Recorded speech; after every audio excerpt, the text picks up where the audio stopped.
So hi YouTubers, welcome back to my channel. It's haul time, Chanel's summer collection.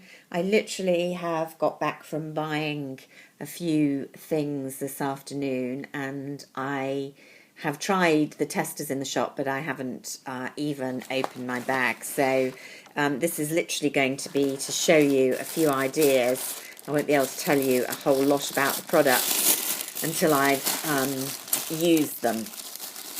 So, without further ado, I think the pièce de résistance of the collection is the Lumière d'été poudre illuminatrice, illuminating powder is what they call it. I'd call it, just from testing it out in the store, a very pale bronzer for fair girls rather than a highlighter, but let's see if I'm right. It comes in a beautiful pouch. They have gone in for some quite fancy surrounding packaging of recent years, and quite a nice little travel brush. I mean, I wouldn't use it applying my makeup in the morning, but okay if you were carrying this around in your handbag. I'm not sure if I will carry this around in my handbag. Now, first thing to notice, it's in the classic all black rather than the white with black trimmings that we often get in the summer, which is quite unusual. It's almost as if it was designed for a different collection. But I'm sure you'll have seen some photographs of this. It's the beautiful camellia engraved into the product. And that's showing up fairly true to colour in the monitor, although I've got a bit of artificial light. And the texture is definitely powdery. There you can see, it looks a bit orange on the pink of my finger, but when you swatch it on the hand, it's a fairly delicate shade, and there isn't really any or not much shimmer. It's a fairly matte powder for those who like their bronzers or contours to be matte, and so you can definitely build it up a little bit. The sales assistant who is helping me was quite pale like me, and she said rather proudly that she was just wearing this on her cheeks over foundation and she didn't need anything else. I have to say I thought she looked a little bit pale actually, and could have done with a bit of blush, but that was my thought. Now, I think the effect of this as a bronzer, which is what I will use it for, bronze contour, I kind of use the two a bit interchangeably. I know you shouldn't really because they are quite different. But I think in colour and effect it's very similar to the Soleil Tan de Chanel, which is the cult product. Here's mine, enormous pot. I use it quite a lot, particularly in the summer. I've had it for at least 2 years, and there's a bit of a dent, but not too much. Now, you can see that's a bit more powerful when I swirl my finger, but the colour's definitely in the same tonal range, and this, of course, is matte as well. And the sales assistant agreed with me. Their swatch is a lot darker, but you can actually blend this out. I find I need a fairly stiff brush. I actually use a flat foundation brush when I'm using this as my kind of contour colour. And it does work pretty well. You can see there, you can work it in fairly easily for pale-skinned women, and it lasts really well. So, I mean, that's a great favourite of mine and a classic product. And I think if I was, pushed to compare this with anything, it's with that. Definitely the same tonal range, but just so pretty in the palette. I can't remember how much I paid for it. Might find my receipt at the end of all this and show you. So that was a definite for me. Eye products, no eyeshadows. Well, no, that's wrong. There were eyeshadows, but they're the Stilo type. Now, I didn't buy any. This is from last year or 2 years ago. Pink Lagoon. They're these ones in the stick which feel cool when you put them on the lid. This is the only one I've got left. I don't wear it a lot. this colour, there's a very similar one in the range. I think there are 5 colours, including quite a bright blue, a very bold purple, a very interesting, quite matte, mossy green, but I think quite a difficult shade to wear.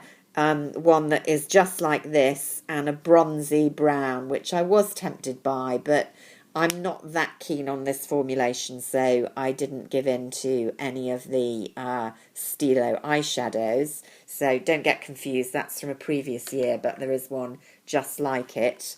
However, I did buy the limited edition eyeliner, the Stilo Yeux.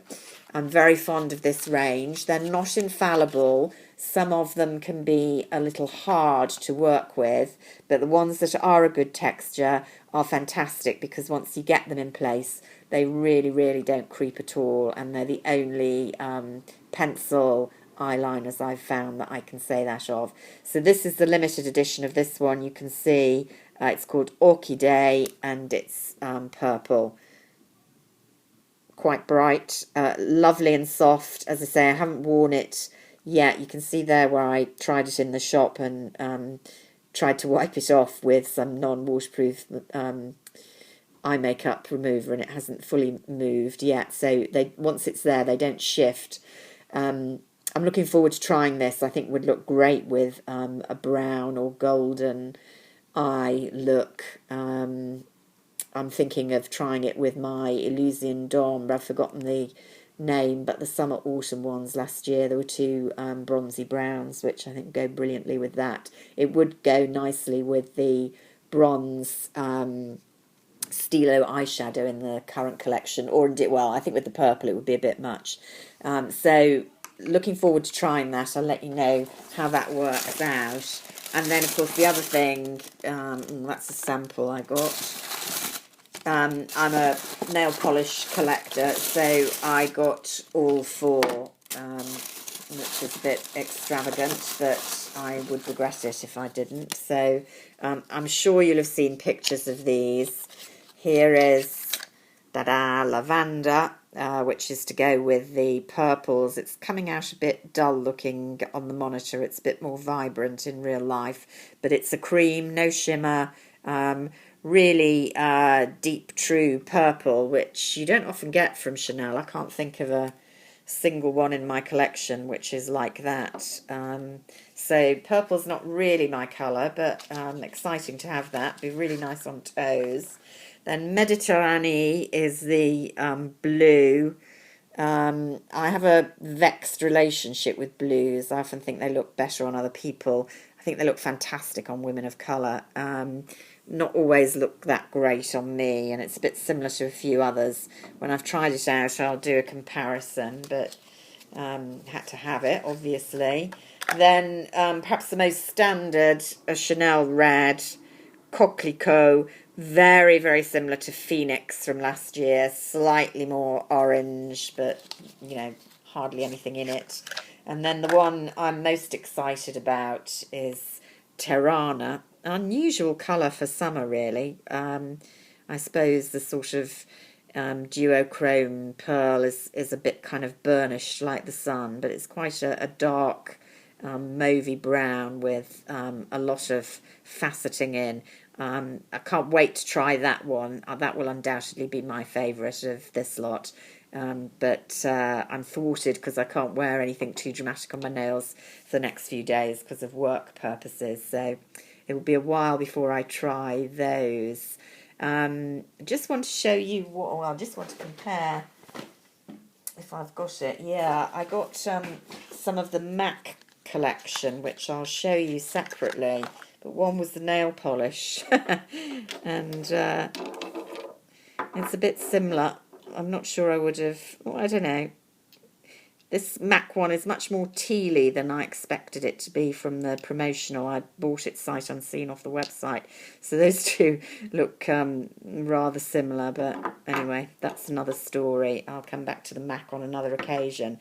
So those were my purchases. There are a couple of Cocoa Rouge lip shines, one lipstick, I think. I'm not sure whether they were limited edition or they were just kind of showing them re-promoting with the range.